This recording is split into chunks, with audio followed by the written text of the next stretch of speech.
Good afternoon and welcome to our cash flow forecasts webinar. This is a session for absolute beginners. It does not require any prior knowledge of how to do a cash flow. We've put this webinar on because we've been speaking to a lot of business owners recently, and when we've asked them about their cash flow, they don't know how to do one. So they haven't got one because they don't know how to do it. So what I've decided is that since I have a background in finance, that I would put this on. I am a chartered accountant. I'm now working as a business coach, and I have been working as I've been working with small businesses for the last 30 years in finance. So I do have a lot of experience in how to draw up a cash flow and how to manage your finances. So what we're going to cover today is a way of managing your cash, why we want to manage it, a basic cash flow preparation, what complications can arise when we're building a cash flow. Then we're going to cover building up your cash reserves, and then we're going to have a brief look at what your next steps are. There is space throughout of this for Q&As. If you'd like to pop any questions in the answer box, please do. We will get to them as we can. Thank you. So what is a cash flow? So a cash flow forecast is a way of managing your cash. It's quite simply a statement of what you have in the bank now, what cash you need to spend, and what cash you have coming in. We spread it over the future time periods so you can see what the time is like where you're going to run out of money. So are you going to run out in a month or 2 months, or actually have you got enough to keep you going, or have you got enough to invest in something, and if you need to borrow short term to invest in a project that comes up. So it's very important that you have this because you can make decisions a lot quicker if you know what cash you've got. It ultimately also tells you how viable your business is. So if your cash is just going out and out and out, you will find that your business is not viable. A lot of businesses have gone out of business because they couldn't pay a very vital bill and they couldn't get credit. So let's go straight into a very, very simple example. As you can see, this is an example over 11 weeks. I've started with £3,000. We have payments going out of £400, and because of the crisis that we're in at the moment, our income has fallen to £100 a week. So we have a net outflow of £300. And as you can see, this statement will show you how much you've got in the bank at each time. So we start with 3,000, we take off 400, we add back on 100, we get to 2,700. We start again with 2,700, we take off 4, add on 100, and we continue going through that. And as you can see, the £3,000 will last for 10 weeks. And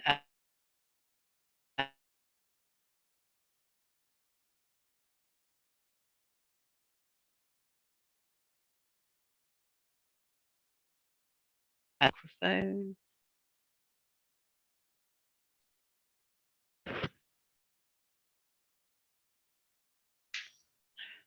As you can see, that is basic maths. So the £3,000 divided over the £300 of net income, you can tell that that will going to last for 10 weeks. So how do we prepare this? So the first thing that we do is we find out what we've got in the bank today. So this is everything you have in the bank. So you might have various bank accounts, you might have deposit accounts, and especially some people really find it useful to put aside money for their VAT or for their tax bill, or something that's not going out every month but going out quarterly or even annually. So include all of your bank accounts and then adjust as necessary. So what this means is if you know that there's a payment that has gone out but it hasn't actually been reflected in your bank account, then you need to adjust for it here. The second thing we do is we list all our outgoings. So for what we need to know is how often we're going to be making that payment. Is it going to be daily, weekly, monthly, quarterly, or annually? So a daily payment might be something like your bus fare. It might be your coffee as you walk into work, although you'll not be doing that at the moment. But it's something that you pick up daily. A weekly is if you're maybe paying somebody weekly to do something for you. And then monthly, maybe your salaries, it may be your rent. Quarterly, again, it may be rent, it may be some sort of training meeting that you have quarterly, and then annually is likely to be something like your corporation tax or your tax in general. And quarterly, again, could be your VAT.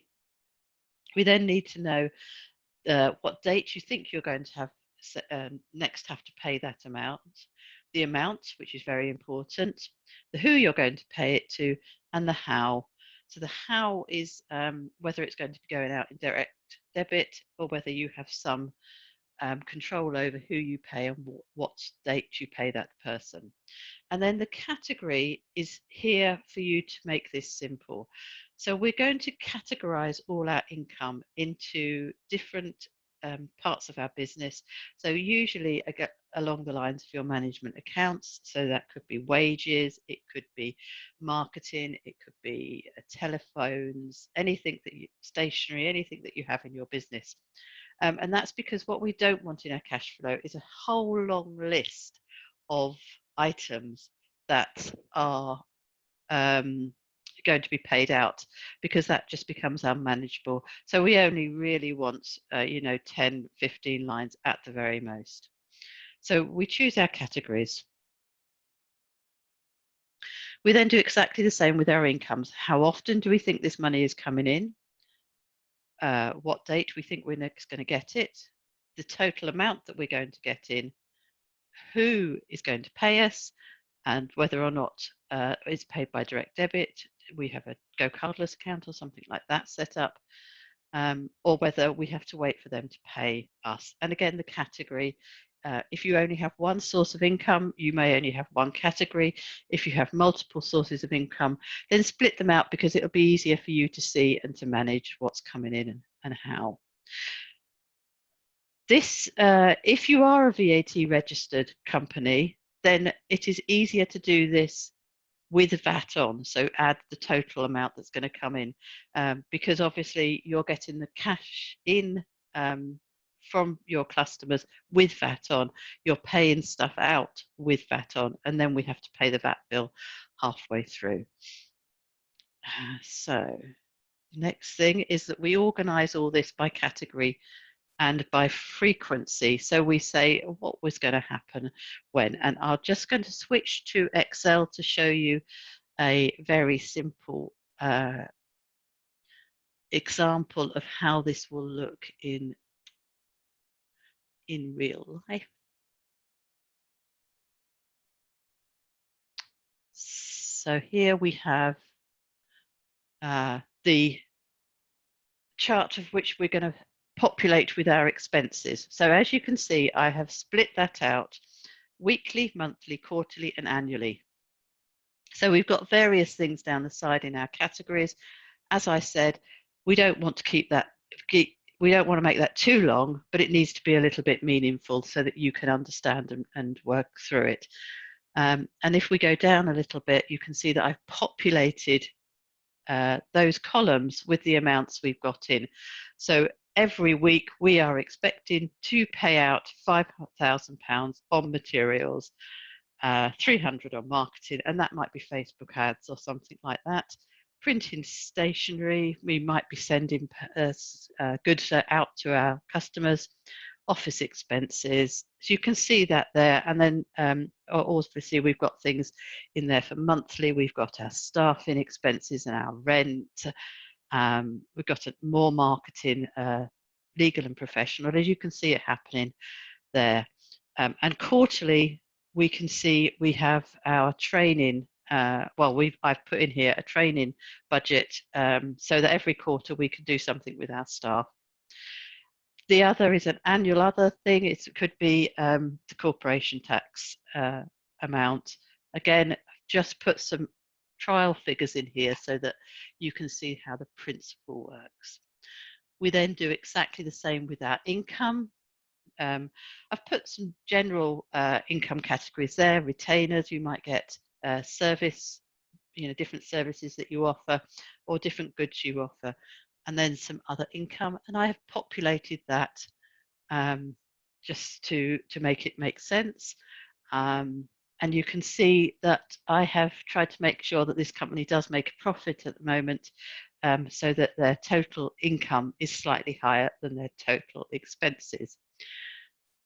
The columns at the end, the annual total and the monthly expenses, just there for sanity's sake, really. The annual total will add up 52 weeks, 12 months, 4 quarters, 1 annual, to give you the total amount for your business, because this is something that will just make it's just a sense check, really, because you know your own business and you'll be able to look at that and think, there's no way I've made a mistake.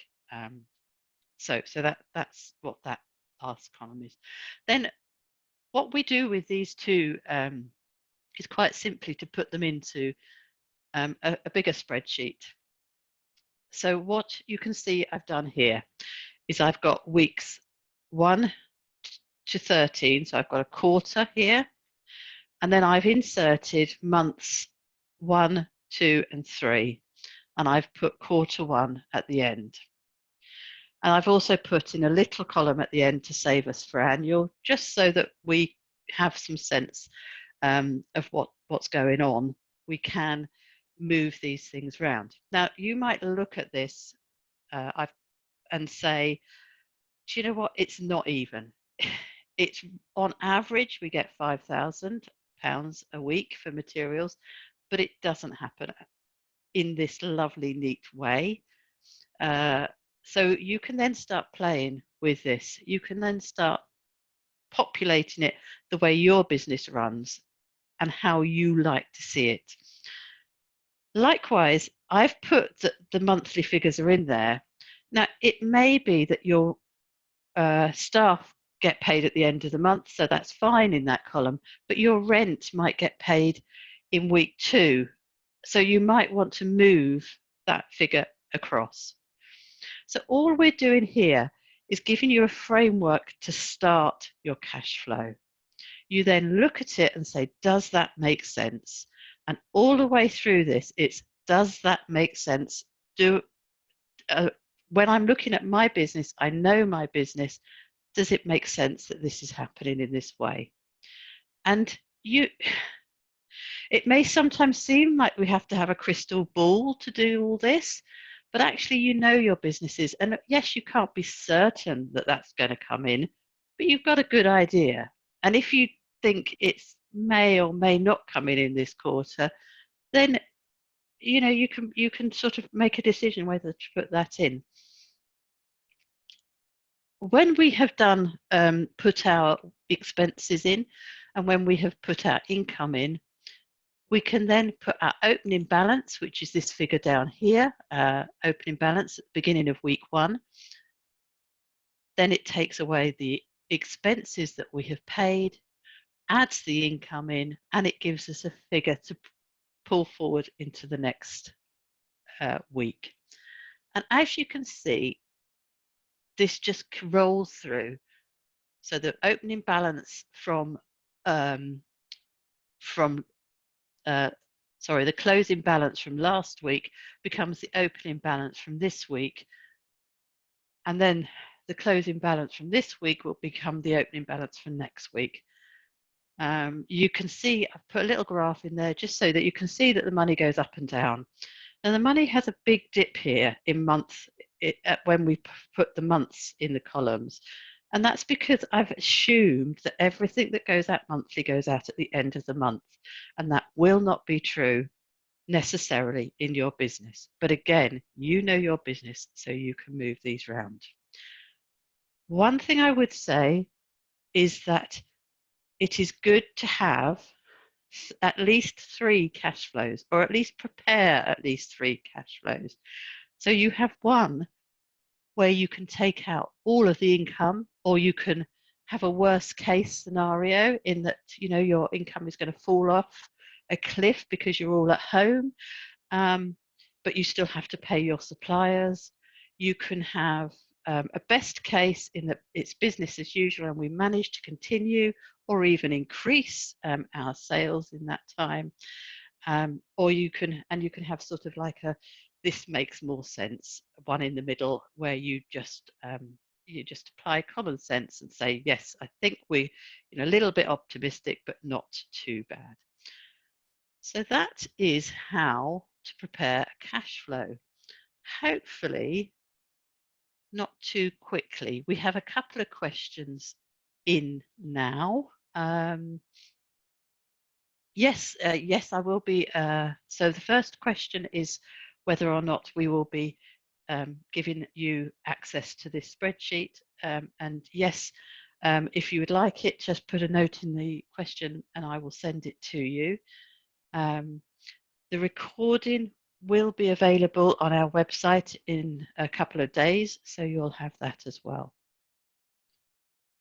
And I think I've answered the question about uncertainty. Maybe not. So it is always uncertain what we're going to put in. It is only our best guess.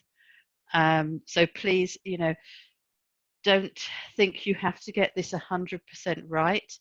When we look into the past, as we are in our profit and loss account or in our balance sheet, it does need to be 100% right. But when we look into the future, nobody is going to expect you to get it right. You just have to do your best. It's just a best guess of what you think is coming round the corner. And that's why, as I said earlier, that it is a good idea to have 3 of these. Okay, let me go back to the presentation.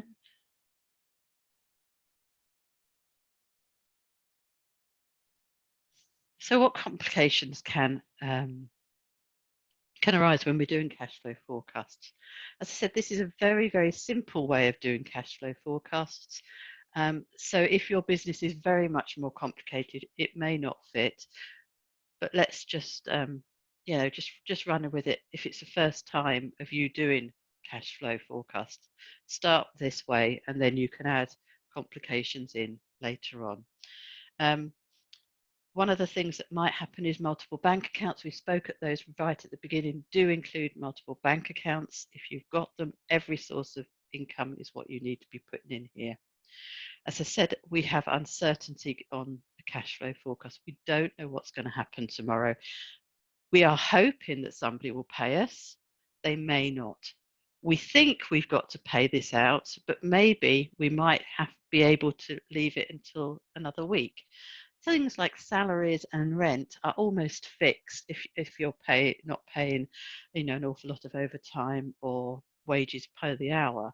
Then you know, if you've got salary that's fixed per month and you've got a rent, those sort of things tend to be more or less certain that you will be paying those out.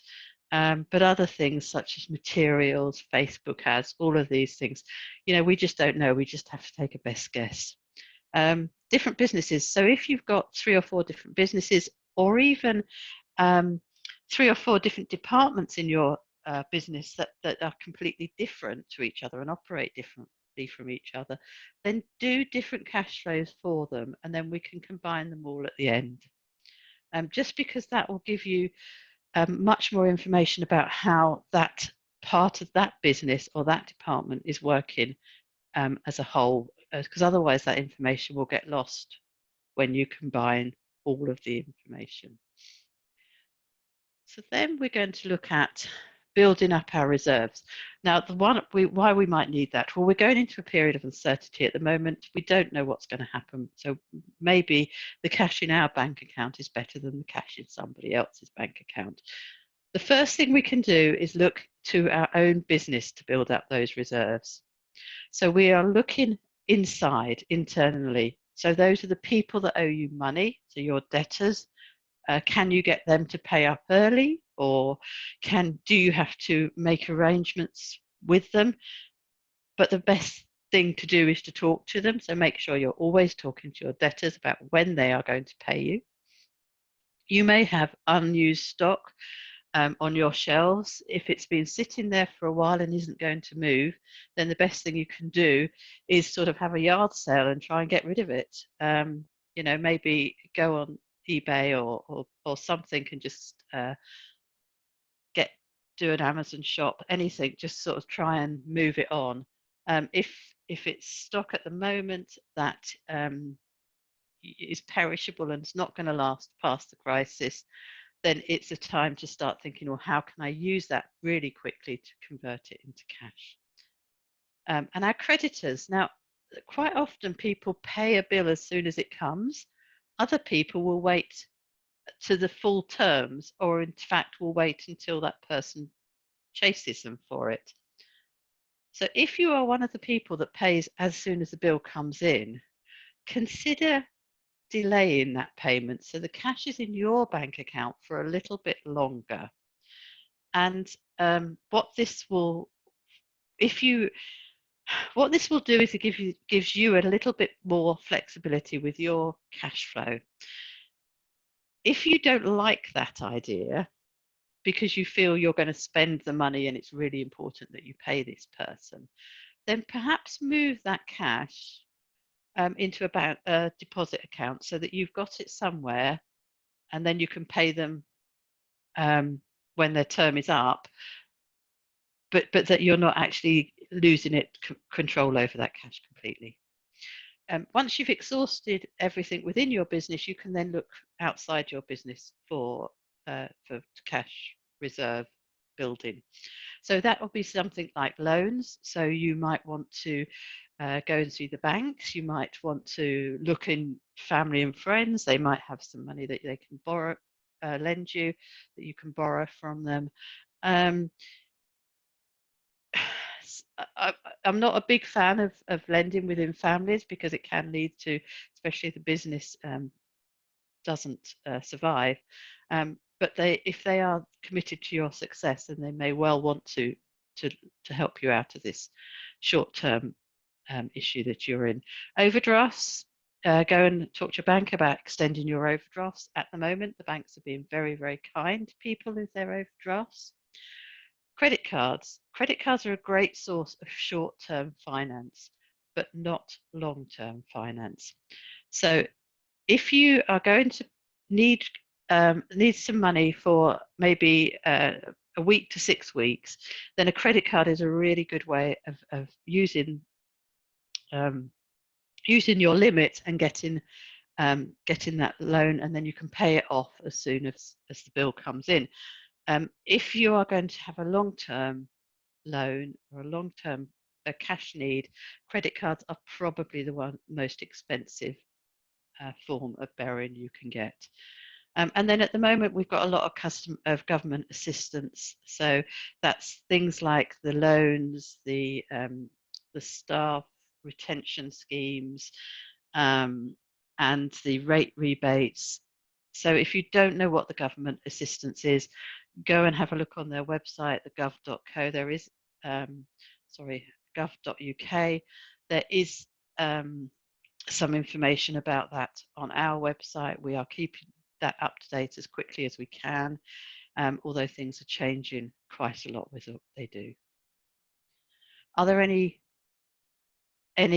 questions about building up your reserves?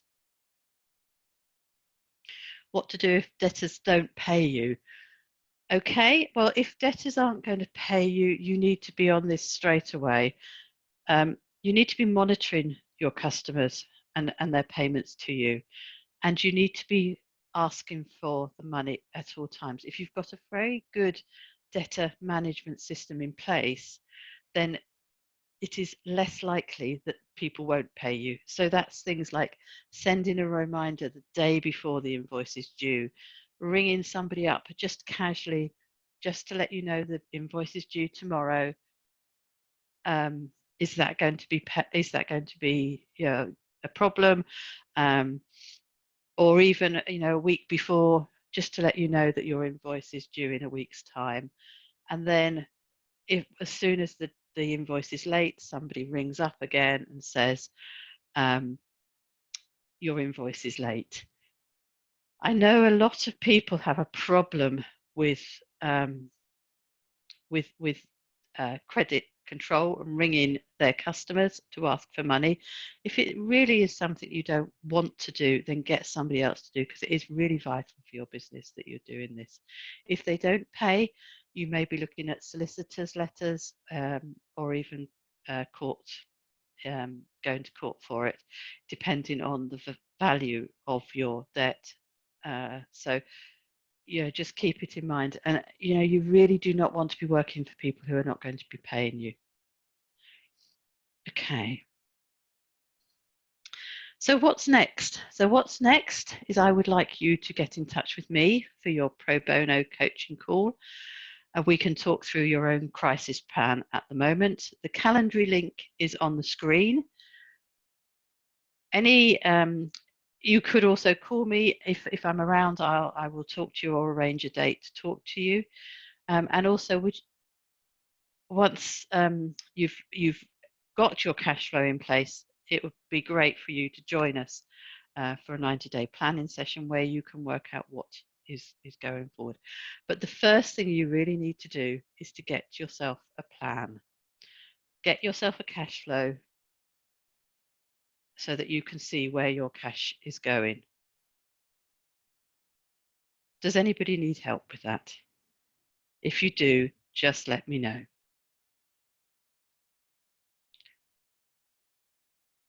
Wonderful. So that's the end of our webinar today. If you do have any queries, then please let me know. If you would like to take up this offer, please do. And I look forward to talking to you and walking through your cash flow and your plans in the future. Thank you very much.